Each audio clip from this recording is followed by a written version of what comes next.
Off.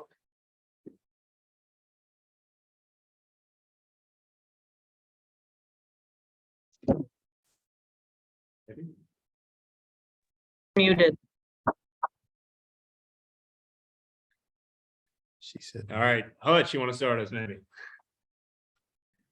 Yeah, Dave, are you allowed to talk about the 3 transfers yet that have committed? is that all we have? Well, the 3 public ones, I guess.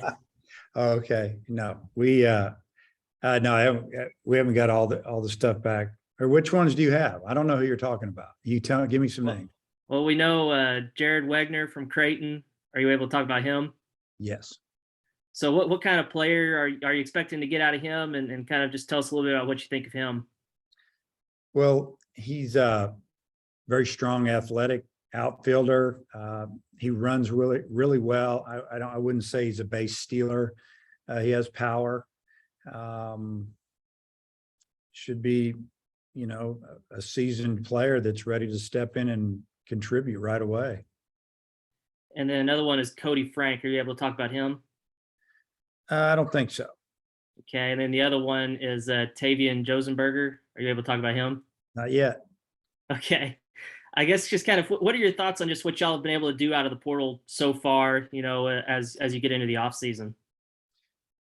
Well, I think we've done a pretty good job. I feel like that, for us, it's about what we think these players, are all about.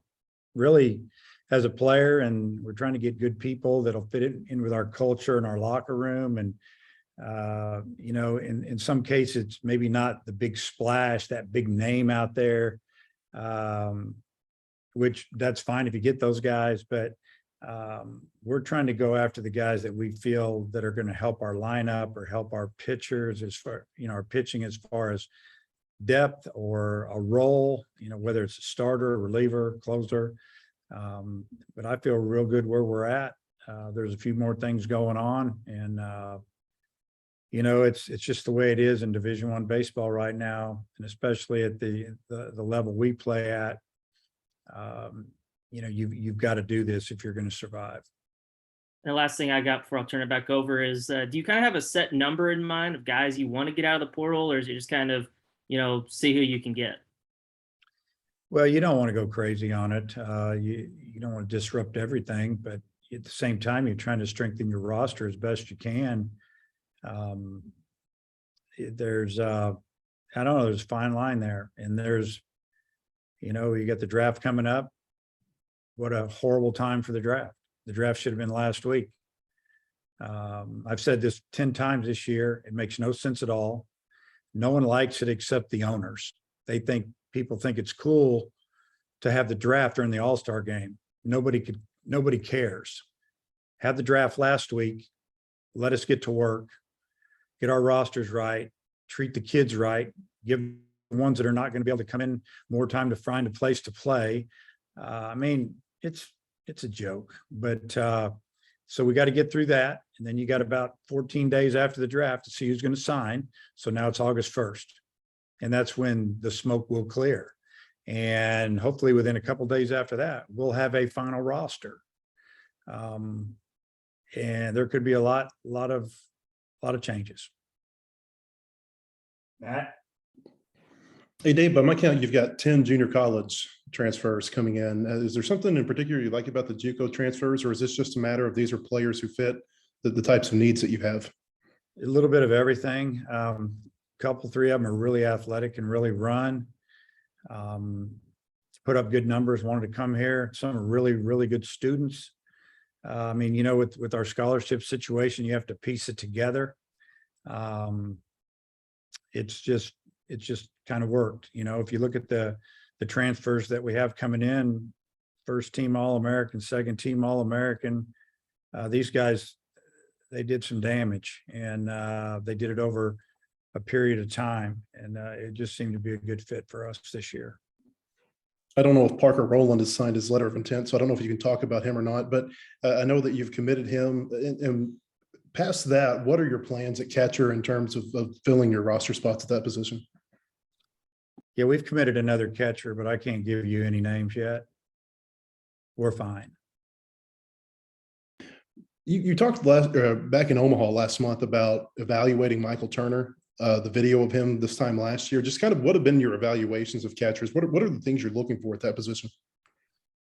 Well, number one, we wanted to be able to really receive the baseball, and obviously leadership qualities are big for us. And we talking to these guys on the phone through Zoom with the coaching staffs and the player and their parents a lot of times, kind of get a feel for that. And then talking with former coaches, you know, and a lot of in some cases, kids just want to leave.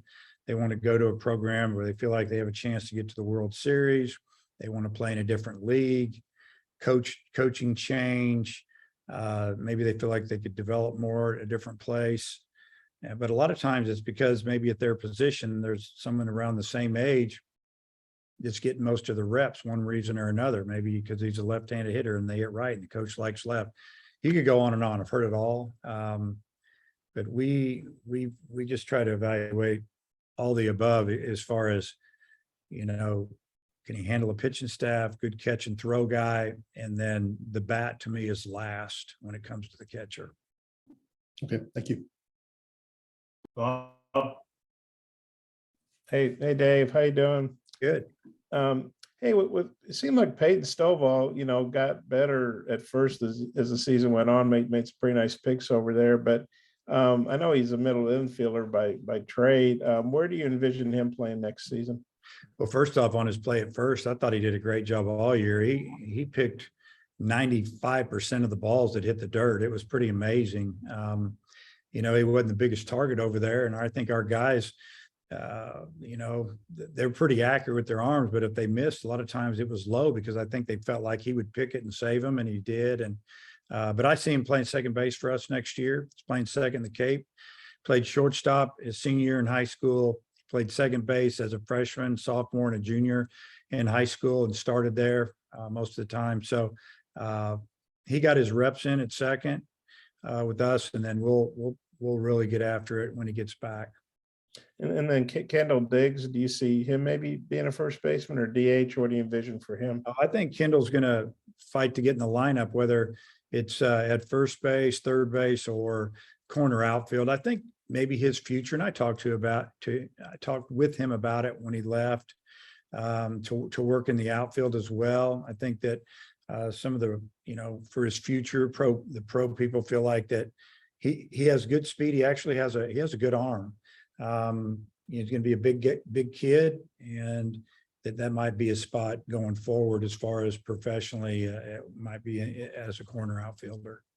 I know Brady and Hagan had a chance to pitch in the Cape Cod League, but they're going to rest. Did you just feel like they pitched enough innings as freshmen, or what went into that decision? Yeah, well, basically, there's a lot that went into that. Really, in Brady's, with Tiger, he's just tired, a little sore.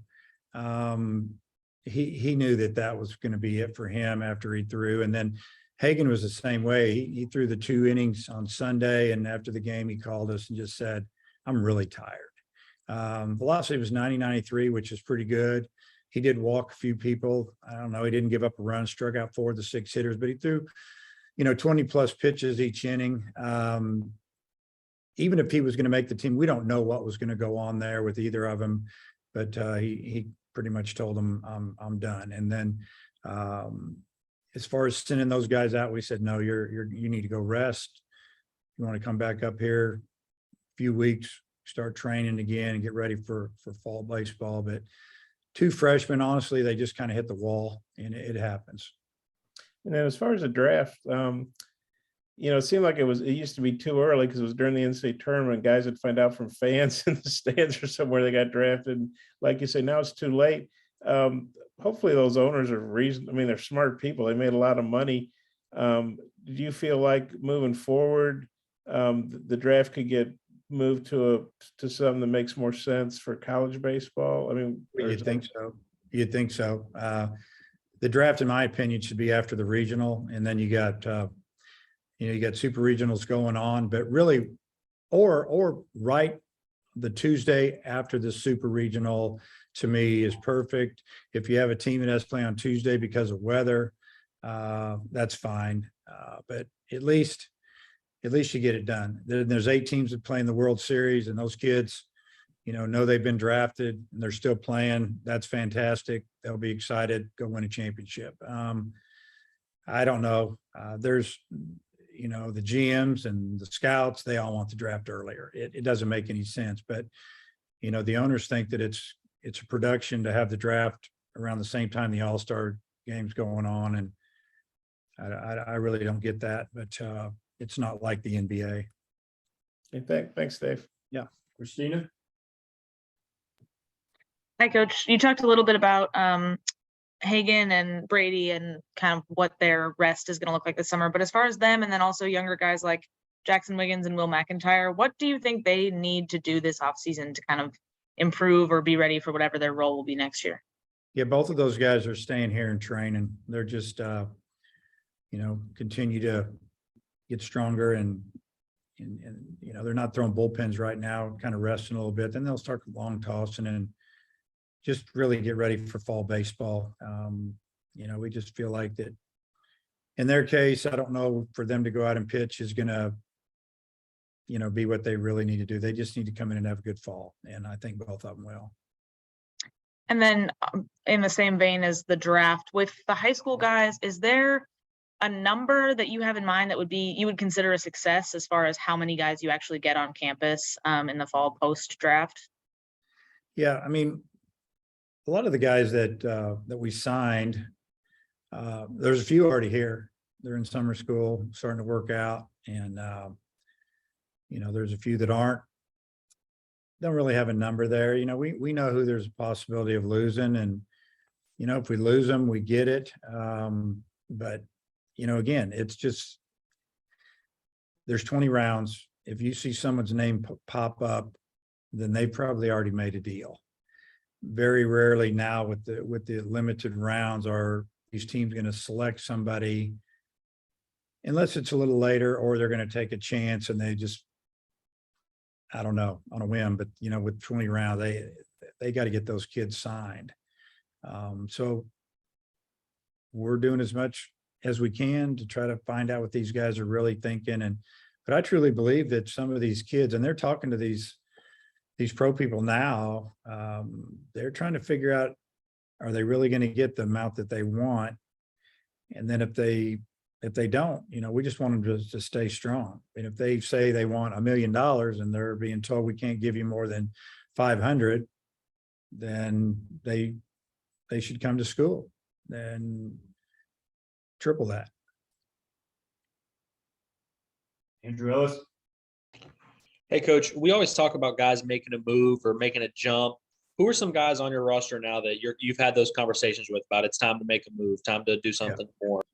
Kendall Diggs jumps right out at me. I mean, he's got such a pretty swing.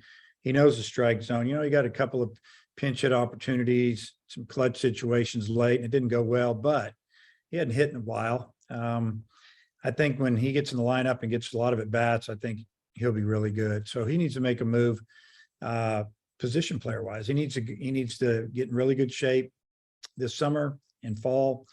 He's got to summer ball and out east a little bit, maybe the Appalachian League, and he needs to get better, and he will. I told Jay Sporfin the same thing, and he sat the last couple of days up in the Cape because he had a little soreness in his knee, but I think he'll be back in the lineup. But this is a guy that we had him penciled in starting last year. It didn't happen. He got hurt, missed a month, came back, did real well, then didn't do well, and then we just kind of went with Gregory at the end because he was getting on base, and that's the way it was. We were winning. So there's probably a couple more in there, but on the pitching side, there's always room for improvement. And I think Austin Ledbetter jumps out at me a little bit. I thought he pitched well. Those last couple outings really good to see. And I know there's more.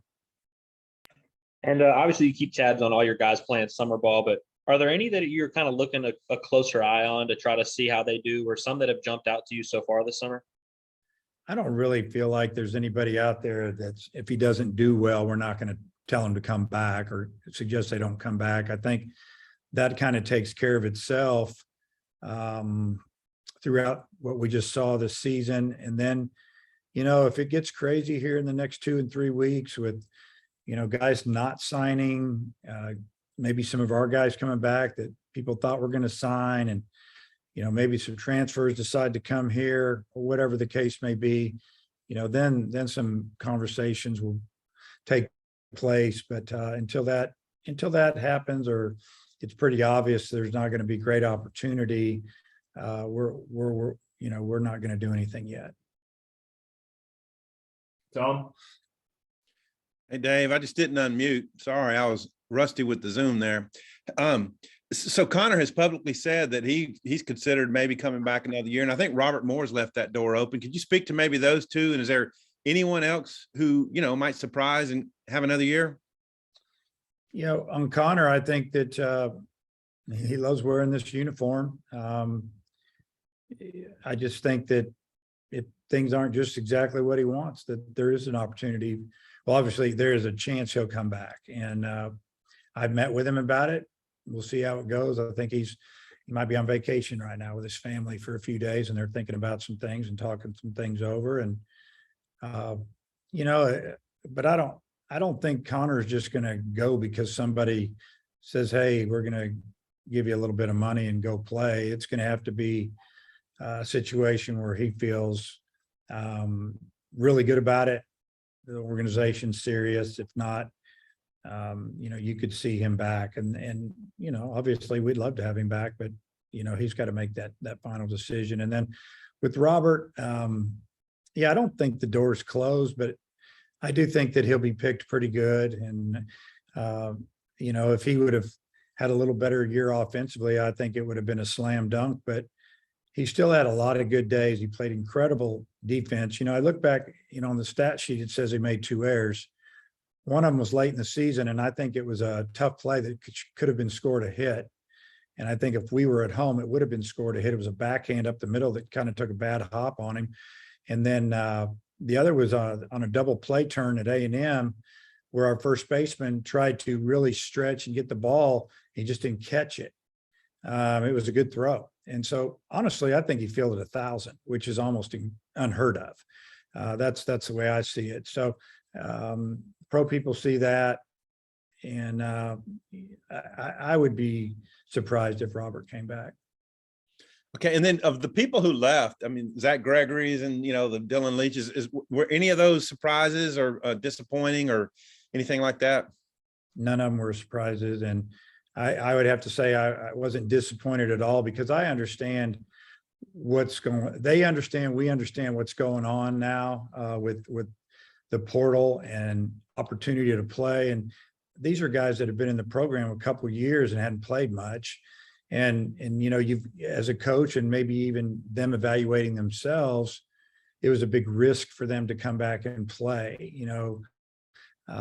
So it really, in most cases, and probably all cases actually, it's probably for the best, because for those guys, for them, you know, for us and depth and all of that, yeah, it's great. But then again, you know, me as a head coach looking down the bench when they're not in the lineup, it gets difficult the older they get. If I don't know at the end of a season that, you know, there's an 80% chance that guy's going to be an everyday starter in the field, or that pitcher's going to have a big time role. And in some cases, you know, they want to be starters and they're having trouble getting on the field as a middle guy or a reliever. And they're saying, I really want to start. I'm getting 21 years old. Then it's probably best for them to go somewhere where they might feel like they'll have that opportunity. You always talk about the roster management every year. And I'm wondering, with recent developments with the portal and stuff, is it more tricky, chaotic, hectic than it's ever been this particular year? All of the above.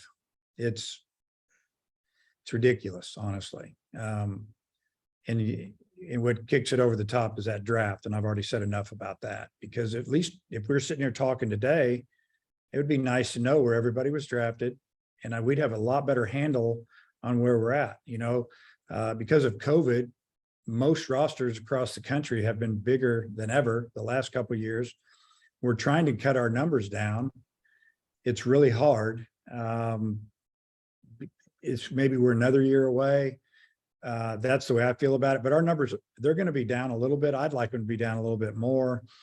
Again, the transfer portal, you're seeing what other teams in our league and division are doing with the transfer portal and NIL money, are getting these kids to come to school, or at least say they're going to go there. And maybe some of them are draft eligible, and then they'll figure out what they have when the smoke clears, like all of us.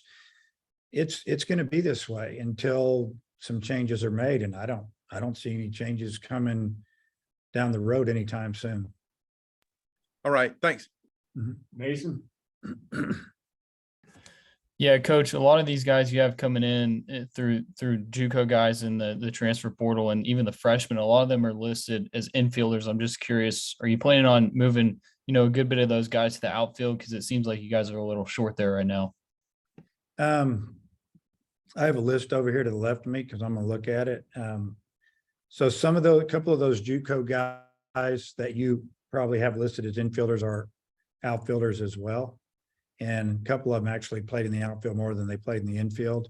I've got us for right now about 6 guys that are straight up outfielders, and maybe one of those will sign professional. And then there's also another infielder too that they can go to the outfield. And then, I already mentioned that Kendall Diggs can play in the outfield. We're fine there. Ty, Hey, coach, kind of back to Tom's question. Eric Musselman always talks about how when they're going through the process of, hey, is a guy going to get drafted, where he just wants to give them as much information as possible. And you speaking to Robert and speaking to Connor, what does that look like from your talks with those guys about, hey, this is what we've heard from this guy or this guy? What does that look like from that conversation? Well, the guys that are already in the program and they've been here 3 years or whatever, they're, example, nobody's brought up Caden Wallace. He's only a sophomore, but he's draft eligible, but he's going to be picked in the first 2 rounds, in my opinion. There's not much conversation there. Figure out if that's what you want to sign for and sign. They have advisors helping their families now. A lot of those conversations are with them. With say Robert or even Connor, there's not much going on there. I mean, Robert Moore's dad basically knows what he's doing. Connor's very well educated and he knows what he wants to do with the rest of his life. And if it's play another year at Arkansas and then take a chance in the minor leagues, Connor's going to be fine, whatever he does. Really smart, very popular in this state. Obviously he's got a lot going for him. So, really our conversations like you're speaking of are going to be more with maybe the freshmen that, or the seniors that, they have to deal with, the draft and they've never been here. So they're the ones that, to me, that need a little more advising. So we put in our 2 cents, honestly, but when it starts to get up there to be pretty good money, we just want them to be upfront, with something like, hey, Coach Van Horn, if I don't get $800,000, I'm coming to school. Okay, then stick to that. I'm good with that. If you tell me that, and then I'm talking to the scouts and I'm hearing, well, there's no way he's getting more than 400. I'm planning on him being here. Then when I find out he agrees to sign for 425, then we're frustrated with that. We just want him to be upfront, and that's why, honestly, we wish the draft was 2 weeks ago, and we all know what to do today. So yeah, there are those conversations, but it gets a little touchy when you're talking guys are going to go really high. And I guess my follow-up to that would be with NIL, just as of last July, we're basically a year into it. Has that changed your philosophy when it comes to, hey, you can come back and make more money? Because I know Connor has some NIL deals, and my guess is the starting Friday night guy, he could probably get even more than he had this year. Has that changed your philosophy on these conversations, even though you kind of mentioned as a senior, they know what the deal is? Well, it's just changed the conversation. It's really not my philosophy, because last year at this time really didn't have anywhere to go with it. Mm-hmm. This year it's got some legs, and there's places where they can get money. And, I say get money, you get an opportunity to represent some company or advertise or whatever the case may be. And I'm good with it. I want these guys to make some money, and I'd like them to make a lot of money and come to school and play for us, and, learn how to handle money and learn about taxes and pressure and people, bothering them, wanting to get a piece of this and a piece of that. I think it's a great experience for them. Plus, being a college kid and being able to have some money, it's kind of nice, but I just don't want it to take away from their long range goal where they're really going to make a lot of money, and that's through their signing bonus. But the money is when you make it to the big leagues and stick. That's where you make money for life. So I don't know, kind of got on a rampage there. I like it. But yeah, I guess, okay, getting back to the question of, does it change the conversation? Well, the conversation would be, you can take a couple $100,000 to sign, but why would you do that when you can come here and over 3 and 4 years, you may make 3 or 4 times that. Who knows where it's going? Because it's going up. It's not going the other way. And there's a lot more out there for baseball now, like a lot more than there was a year ago. Coach, last question for me, and I'll flip it back to Oliver. Mississippi State wins the national championship 2 years ago. Ole Miss this past year. Is that more difficult to recruit against that, or does that help the overall brand of the SEC West, help your program? I just wondered from your vantage point what that does. I don't think it makes it more difficult. I mean, we're all recruiting the same kids. Besides NLI money, we're pretty much all on the same level. And as far as what we have to offer, we have a great situation here. We have a great fan base. The facilities are incredible. I feel like my coaching staff is as good as any in the country. I could go on and on. In a way, it probably makes it better because, LSU's won a bunch and they're in our division. Our league has won a lot over the years with South Carolina back in 12 and 13 or 11 and 12, I think it was. And, the SEC is going to be in the middle of it every year. So kids want to play at the highest level, the ones that are confident. We can tell when we recruit, we have some kids that when they leave here after the recruiting visit, we kind of talk amongst ourselves like, I don't know if he thinks he's good enough to play in this league, or did we scare him? Because of the way we like to work and develop guys and what we're looking for in players. We're looking for really good teammates, and we're not going to get them all, but we want to get the right ones, and that's what we're trying to do with this portal. We want to get the right ones, and I think national championships by teams in the SEC it's going to help us all. All right, coming back around, Hutch. Dave, another guy we haven't asked you about is Zach Morris. What do you think he's done for himself? Is he a guy that you think might get drafted and signed, or could he come back? All of the above. I think he's done a great job. The second half of the season, I thought he was outstanding. We knew what we were getting when we brought him in the game. He was going to throw strikes, keep the ball down, work some quick innings. It wasn't like he was striking everybody out, but they weren't squaring him up either. We turned double plays behind him. He had one rough outing in Omaha, and then, man, did he turn it around, and we gave him the ball because we trusted him in crucial situation, and he got it done. It was really, really good to see. And I loved the comment that Will McIntyre made the other day that his favorite thing that happened all year was when Zach got those hitters out, and that was kind of a teammate thing there, selfless thing. And that's how you win with guys that have that type of attitude, especially, the second half of the season. Draft wise, I think Zach could be drafted. I don't think he's going to sell himself short. I think he'll come back unless he gets pretty good money. We're hoping he comes back. We're planning on it right now, but we also know that he's having a decision to make, and I'm sure there's scouts calling him now, and they're talking about money and opportunity. But yeah, he was outstanding down the stretch. And then also back to the catchers, like Matt was asking earlier, how many catchers would you like to have on your roster for fall ball, and then also for the season?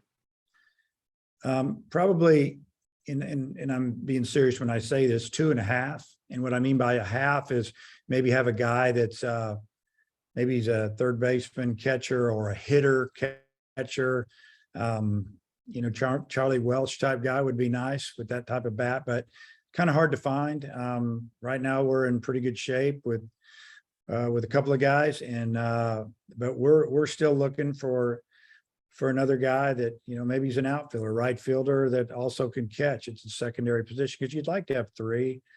Again, in this modern day Division I baseball, it's hard to have three. It's hard to put more than two on a scholarship, and sometimes even more than one, unless you can, you find a guy that's got outstanding grades, or you can get him some help somewhere else, or whatever you need to do. But it's in a perfect world, it'd be nice to have three guys that can get back there. Mason, you have anything else? Hands still up. Yeah, coach, I was curious of the freshmen. Just, I think I saw Jason Jones, his mom tweeted that he was on campus for the new student orientation. Are you expecting to have him and the other guys? Just what are you expecting as far as guys that might get drafted? Yeah, most of them are coming around and doing their orientation. Some are here right now, taking some summer school, and they just started. Once they do that, they can work with our strength and conditioning coach. We can't work with them, but they're working on getting stronger. They're kind of getting acclimated. They're in the locker room. I think there's 5 or 6 of them. Jason's a guy that's, a year ago sitting here, I would have said it's going to be really tough to get him to get to school. Came to his visit in September, absolutely loved it. Loved the feeling. And I think he relaxed a little bit. And I think if he comes to school here, he'll have a lot of success. I think he's one of the true freshmen that has an opportunity to get on the field. He has big time power. He can really field the baseball. It's going to be up to them. When they were here, I talked with Jason and his dad, and we had some candid conversations, but bottom line, the door's still open either way. And I think that if he ends up in school, he's fine with it. If he signs, they're going to have to give him a lot of money. And again, if he shows up, I don't want him to feel the pressure that, say, Peyton Stovall dealt with this year. It takes time. It takes time when you're facing the arms that we face in this league, and even out of league sometimes, to adapt to be able to hit it every day. And but Jason will have a great career here if he shows up. Then last thing for me, you kind of mentioned earlier how you guys haven't gone for, the big splash in the portal. You got a lot of JUCO guys coming in. I'm curious, just you've had success with that in the past. You mentioned that you got some good guys coming in. What do you think about that, and just the amount of JUCO guys you have coming in? Well, first about the going after the big splash guys, the big name guys, I didn't say we didn't go after them. We just didn't get them. Some people got them. And I wouldn't say that we offered every one of them, but we probably made contact with every one of them. And then after talking with them and kind of finding out what they're really all about, or as far as, what they want to do, they telling us what they want to do. We didn't maybe feel great about it. And there may be a couple of big splash guys coming down the road, but again, the smoke's got to clear, and we'll see how that all turns out, because we're on some things. And, as far as the junior college guys, obviously we went after a couple right-handed hitters, a couple left-handed hitters, guys that put up numbers.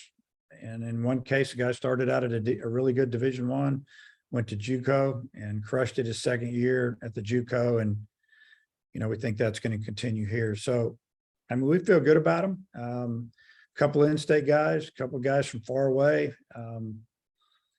Fall ball will be fun this year. I think that there's going to be a lot of competition, as it should be when you're talking an SEC type school. Arkansas or Kentucky, doesn't matter. You should have good players on campus. The ones that you want to go into the SEC games with are the ones that know how to battle and earn a spot. Again, most of these kids, when we talk to them, they know that they have to come in here and work, and they have to beat some guys out. And then the kids that, that wanted us to tell them, hey, yeah, it's yours, and we're not going to go after anybody else. Maybe we didn't want that guy. We want guys that want to work and battle. All right, Bob, close us out. Dave, Peyton Paulette, how would you say his rehab has gone, and do you envision him still being a pretty high pick? I think his rehab has gone really well. Peyton came around all year, the whole time we were playing. It was hard I felt so bad for him. especially, towards the end of the year when we were in the regional and super regional, and him not being there with us on the team, traveling, because we could only travel so many. And but he worked extremely hard. He's gotten bigger and stronger, and I think he's going to be a really good draft. And I think he's going to play for a long time. And then, you mentioned Caden and being a high pick. Obviously he played well for you guys, but what do you think scouts really like about him?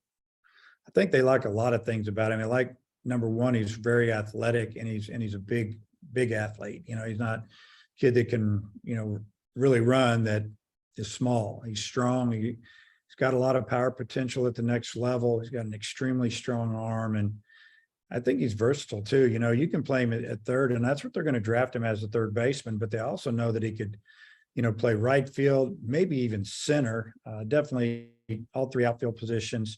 He could play second, and he's valuable. And I just think that organizations really want to get him involved with their organization, obviously, just so they can see where he fits best as far as position wise.